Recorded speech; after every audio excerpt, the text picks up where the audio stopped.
Viewers, পৃথিবীতে আমরা যে যার মতো করে জীবনযাপন করছি। আমাদের চিন্তা চেতনাগুলো সীমাবদ্ধ আছে আমাদের ব্যক্তিকেন্দ্রিক, কারো সমাজকেন্দ্রিক, পরিবারকেন্দ্রিক এবং কারো বা আরও বৃহৎ পরিসরের চিন্তা চেতনা মাথার মধ্যে ঘুরপাক খাচ্ছে। অনেকে বিশ্ব নিয়ে চিন্তা ভাবনা করছেন। আসলে এটা সবই ঠিক আছে, ব্যক্তিকেন্দ্রিক চিন্তা ভাবনা পাশাপাশি আমাদেরকে ভাবতে হবে বিশ্বে কী ঘটছে। আসলে এটা খুবই দরকারি ভাবনা, কারণ আমাদের এই বর্তমান যুগটা, বর্তমান যে সময়টা, এটা কিন্তু আসলে আমরা মনে করছি যে এটা একটা গ্লোবাল ভিলেজ এই পৃথিবীটা। এবং আমরা মনে করি যারা শিক্ষিত আছে যে এটা বোধহয় এই সময়টাও খুব মডার্ন একটা সিভিলাইজেশন বসবাস করছে পৃথিবীতে। আসলে এই মডার্ন সিভিলাইজেশন বসবাস করছে কিনা আসলে এটা ঠিকমতো বোঝার জন্য আমাদের একটু ইতিহাস ঘাঁটা উচিত। আমার তো মনে হয় যে অতীত আরও ভালো ছিল এই পৃথিবীর, কারণ আমাদের সামনে এখন তো মানে ভয়ঙ্কর অনেক কিছুই অবস্থান করছে, যেগুলো শেষ করে দিতে পারে পুরো পৃথিবীটাকে। পারমাণবিক বোমার মতো বিভিন্ন ধরনের হ্যাঁ যে ওয়াপন্সগুলো আছে। এবং এই পৃথিবীটা কিভাবে চলছে, কি নীতিতে চলছে, কাদেরকে দিয়ে চলছে, তাদের চেতনা কি, তারা কি চায়, আসলে এসব কিছু আমাদের এখন সাধারণ মানুষদেরও ভাববার প্রয়োজন পড়েছে। কারণ আপনারা অনেক কিছুই জানেন না যে পৃথিবীটা আসলে খুব একটা যে ভালো একটা অবস্থানে আছে আমার মনে হয় না। যখন তখন একটা বড় ধরনের একটা দুর্ঘটনা ঘটতে পারে।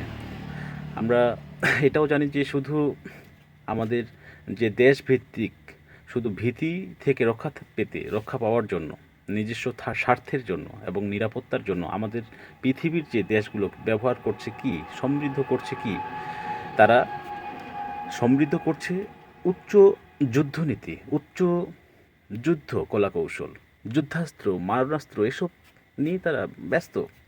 প্রতিযোগিতা, কম্পিটিশন, অত্যাধুনিক যুদ্ধ সরঞ্জাম নিয়ে তারা ব্যস্ত। তারা টেকসই মজবুত সামরিক শক্তি নিজস্ব দেশের স্বার্থে এবং সুরক্ষার জন্য, নিজস্ব দেশের সুরক্ষার জন্য, সমৃদ্ধির জন্য এরা মজবুত করছে দেশগুলো। তারা নিজস্ব শক্তি নিয়ে ভাবনা চিন্তা করছে। কিন্তু আমরা যেখানে অবস্থান করছি, যারা দুর্বল দেশ, যাদের পারমাণবিক অস্ত্র নেই, তারা কি করবে? তাদের অবস্থানটা কি হতে পারে যদি একটা ভয়ঙ্কর যুদ্ধ হয়, তৃতীয় বিশ্বযুদ্ধ হয়ে যায়? হওয়ার সম্ভাবনাও তো কম নয়। এগুলো আসলে এখন ভাববার মধ্যে চলে এসছে। আর যখন কোনো সামান্য কোনো ইস্যুকে কেন্দ্র করে যদি যুদ্ধ লেগে যায় বা লাগছে বা লাগাচ্ছে, তখন তাদের দ্বারা যে পরিমাণ মানুষ, মানে যারা যুদ্ধটা সংগঠিত করছে, তাদের দ্বারা যে পরিমাণ মানুষ নিহত হচ্ছে, আহত হচ্ছে, এর দায়ভার তো কেউ নেয় না। এর দায়ভার ভবিষ্যতেও যদি তৃতীয় বিশ্বযুদ্ধ হয়, এর দায়ভারটা নেবে কে রে ভাই? আপনার জীবনের মূল্য আছে, এটার মূল্য কিন্তু অন্য কেউ আপনাকে দিবে না। আপনার এই মূল্য আপনি নিজেই সেটা উপলব্ধি করেন, এটা আপনাকে কেউ দিবে না ভাই। যাই হোক, যুদ্ধ মানেই আসলে ক্ষয়ক্ষতি, মৃত্যু, উভয় পক্ষেরই ক্ষতি, উভয় পক্ষেরই ক্ষতি। যুদ্ধ বন্ধ রাখা বা না রাখা, না বা যুদ্ধ বন্ধ না হওয়ার বিপরীতে, যুদ্ধ বন্ধ রাখা অথবা যুদ্ধ বন্ধ না হওয়ার বিপরীতে যখন যখন যাদেরকে দিয়ে, যে মানুষগুলোকে দিয়ে যুদ্ধ হচ্ছে, যুদ্ধ সংগঠিত হচ্ছে, তখন বলা যায় তারা আসলে বর্তমান বিশ্বের সভ্যতার বিপরীত, অসভ্য স্বার্থের রণদানব তারা, এবং আগ্রাসন নীতির সৃষ্টিকারী তারা। তারা বেয়াদব। আমরা মডার্ন এই সিভিলাইজেশনে আমরা তাদেরকে কখনো সভ্য বলতে পারবো না, আদর্শ শিক্ষায় শিক্ষিত কখনো আমরা বলতে পারি না। সে যত উন্নত দেশেই বসবাস করুক না কেন, তারা ব্যক্তি স্বার্থে, নিজের দেশের স্বার্থে শুধুমাত্র চিন্তা ভাবনা করছে, কাজ করছে। তারা হচ্ছে মূর্খ। আমরা পৃথিবীতে যে বসবাস করছি, আমরাও যে মানুষ, আমরাও যে তাদের একটা অংশ, তারা এটা মনে করছে না। কিছু পাওয়ার জন্য, কিছু সংকট যেন না হয়, নিজের স্বার্থ যেন সিদ্ধি হয়, উদ্ধার হয়, আমরা যেন সব কিছু পাই, শুধু তারা তাদের জন্য কাজ করছে। তারা উন্নত লাইফ লিড দেওয়ার জন্য কাজ করছে। আর আমরা কি করছি? আমাদের কোনো দাম নেই। আমরা হচ্ছে গরু ছাগল এই পৃথিবীটাতে। আমরা হচ্ছি গরু ছাগল, আমাদের কোনো দাম নাই। তাদের উচ্চ সভ্যদের কাছে আমাদের কোনো দাম নাই ভাই। তারা মনে করে এটা, কিন্তু আমি বলছি তারা হচ্ছে একটা মূর্খ জাতি। তাদের দ্বারা যে পরিমাণ ক্ষতি হয়েছে, তাদের দ্বারা যে পরিমাণ লুণ্ঠন হয়েছে, অন্য কাউকে দিয়ে হয়নি। তো যাই হোক, অসভ্য স্বার্থের রণদানব যারা এবং আগ্রাসন নীতির সৃষ্টিকারী যারা, আমরা তাদেরকে সমর্থন করি না। এটা হচ্ছে একটা মডার্ন যুগ। আমরা সবাই তথ্যের উপর এখন ভাসমান, আমাদের তথ্যের কোনো অভাব নেই। তারা যেন নিজেকে না মনে করে তারা তথ্য সমৃদ্ধ, আর আমাদের কাছে কোনো তথ্য নেই, আমরা অনেক কিছু জানি না, তারা যেন না মনে করে এটা। আমরা অনেক কিছুই জানি, আমরা আমরা অনেক কিছুই জানি, কিন্তু আমরা তাদের মতো আগ্রাসী মনোভাব নিয়ে নেই। যখন যখন এই বর্তমান এই সময়টাকে আমরা বলছি মডার্ন গ্লোবাল ভিলেজ বলছি, আবারও বলছি কথাটা, তখন আসলে যুদ্ধ হয় কীভাবে বলেন? যদি এটা মডার্ন সিভিলাইজেশন, মডার্ন গ্লোবাল ভিলেজেই হয়ে থাকে এই পৃথিবীটা, তাহলে যুদ্ধ হয় কীভাবে বলেন? তাহলে কি সবচেয়ে উন্নত এবং উচ্চ আদর্শের দেশগুলোই বেশি মূর্খ প্রমাণ হয় নাকি? আপনারা বলেন। যুদ্ধ হওয়া মডার্ন বা আধুনিক নয়, যুদ্ধ হওয়া বা সংগঠিত করানোটা এটা কোনো মডার্ন বা এটা আধুনিকতার কোনো ছোঁয়া নয়, বরং এটি মানব সভ্যতার ধ্বংসাত্মক দিক এবং প্রযুক্তির অপব্যবহার। That's right. আধুনিক যুগে উন্নত প্রযুক্তির অস্ত্র ব্যবহারের ফলে যুদ্ধের ভয়াবহতা এবং ধ্বংসলীলা কত বেশি আপনারা কি জানেন? কল্পনা করতে পারেন?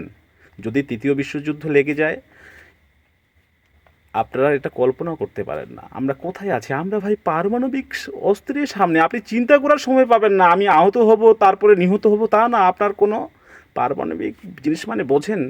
পারমাণবিক বোমা নিয়ে একটু গবেষণা করেন ভাই, যারা জানেন তো জানেন, যারা কম জানেন তারা একটু গবেষণা করেন। আমি অনুরোধ করছি, আপনারা বুঝতে পারবেন যে আমরা কী রকম একটা অবস্থার মধ্যে আমরা জীবনযাপন করছি। একটা অনিরাপদ, একটা খুবই বেদনাদায়ক অবস্থা। আপনারা তখনই বুঝতে পারবেন যে আসলে আপনার অবস্থানটা কোথায়। এই আধুনিক যুগে আমি আবারও বলছি, এই উন্নত প্রযুক্তির অস্ত্রের ব্যবহারের ফলে যুদ্ধের ভয়াবহতা এবং ধ্বংসলীলা সেই প্রাচীনকালের চেয়ে অনেক অনেক বেশি, অনেক বেশি।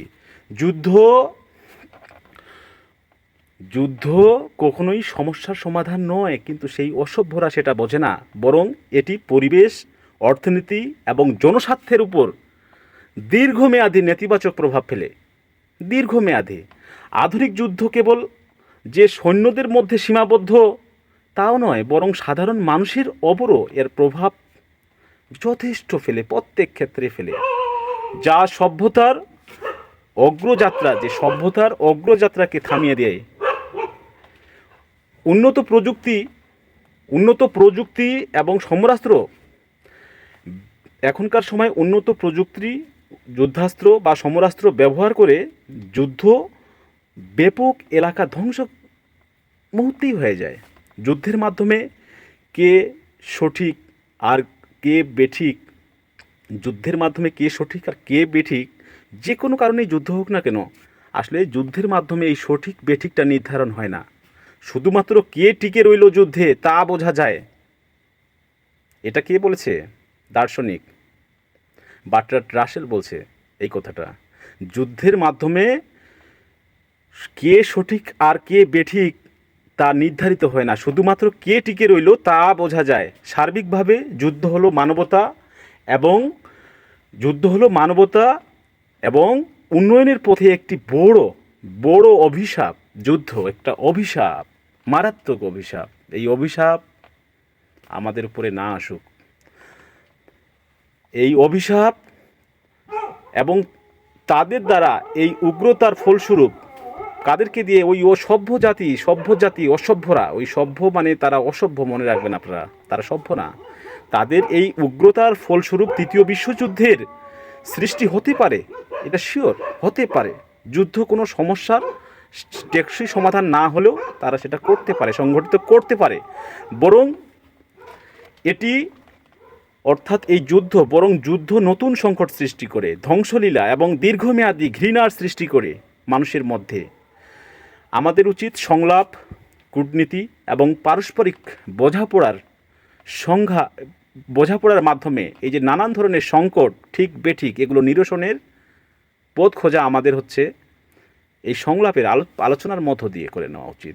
যুদ্ধ কেবল একটা নির্দোষ মানুষের প্রাণ কেড়ে নিতে পারে, এর বেশি কিছু নয়, এবং অর্থনৈতিক এবং মানবিক বিপর্যয় ডেকে আনে।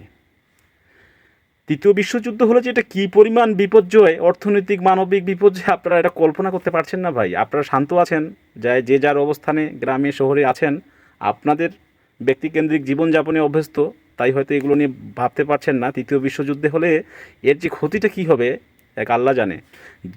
যাই হোক, সমস্যার গ্রহণযোগ্য সমাধান কিন্তু যুদ্ধ নয়, এটা আমি ক্লিয়ার করে দিলাম। যে সমস্যা কেন্দ্রিকই যুদ্ধটা হোক না কেন, তার গ্রহণযোগ্য সমাধান কিন্তু যুদ্ধ হতে পারে না। যুদ্ধের নেতিবাচক প্রভাব, যুদ্ধের যে নেতিবাচক প্রভাব মানে খারাপ যে প্রভাব এবং সমাধান, যুদ্ধের নেতিবাচক যে প্রভাব, এটার আপনারা আসলে একটু চিন্তা ভাবনা করলে বুঝতে পারবেন। যাই হোক, যুদ্ধ মানেই এটা ক্লিয়ার আপনারা যে যুদ্ধ মানেই হচ্ছে ব্যাপক গণহত্যা, শিওর, এবং মানুষ হত্যা, যা কোনো ন্যায় বিচারের পথ নয়, এটা ক্লিয়ার। কিন্তু নতুন সমস্যা, সমস্যার সমাধান বা যুদ্ধ যে সমস্যার সমাধান বরং নতুন যে সমস্যা তৈরি করে এবং ঘৃণা এবং অবিশ্বাস বাড়ায়, তা আপনারা বুঝতে পারছেন।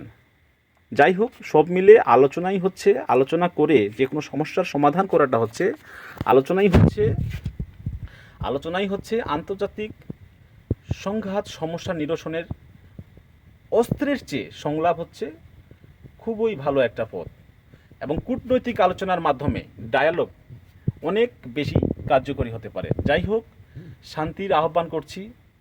বর্তমানে অস্ত্রের প্রয়োজন নেই, প্রয়োজন শান্তির, সহমর্মিতার এবং পারস্পরিক শ্রদ্ধাবোধের প্রয়োজন বর্তমান সময়ে। আমি বারবার একটা কথা বলছি, যুদ্ধ কখনোই কোনো সমস্যার সমাধান হতে পারে না, এটি একটি ধ্বংসাত্মক প্রক্রিয়া। সত্যিকারের শান্তি কেবল সমঝোতা ও আলোচনার মাধ্যমে সম্ভব, যুদ্ধের মাধ্যমে নয়, মনে রাখিয়েন। হ্যাঁ, অনুরোধ করছি, ওই উন্নত অসভ্য যারা যুদ্ধ সৃষ্টি করছে, তাদের মারাত্মক স্বয়ংক্রিয় অস্ত্রের সাংঘাতিক আঘাত আমাদের সকলের সামনে অপেক্ষা করছে, মনে রাখিয়েন। আমরা সকলে প্রায় মৃত্যুর দুয়ারে দাঁড়িয়ে আছি, কথাটা বিশ্বাস করছেন না, কিন্তু এটাই সত্য। আরও অগণিত অসংখ্য মানুষের প্রাণ যাবে যদি তৃতীয় বিশ্বযুদ্ধ লাগে, এটাও মনে রাখিয়েন। সব মিলিয়ে আমার অনুরোধ হচ্ছে আপনাদের প্রতি, হাত জোড় করজোড় অনুরোধ। সেই অনুরোধ হচ্ছে, অস্ত্রের এই যে ঝনঝনানি, মানে নানান ধরনের যে অস্ত্রের ঝনঝনানি, এটা বন্ধ করতে বৃহৎ যে শক্তিগুলো আছে, সেই শক্তিগুলোর প্রতি আমি জোর অনুরোধ করছি, আহ্বান করছি, এই যুদ্ধ বন্ধ এবং এই যে অস্ত্রের ঝনঝনানি, এটা বন্ধ করতে বৃহৎ শক্তিগুলোর প্রতি আমি আহ্বান করছি, অনুরোধ করছি।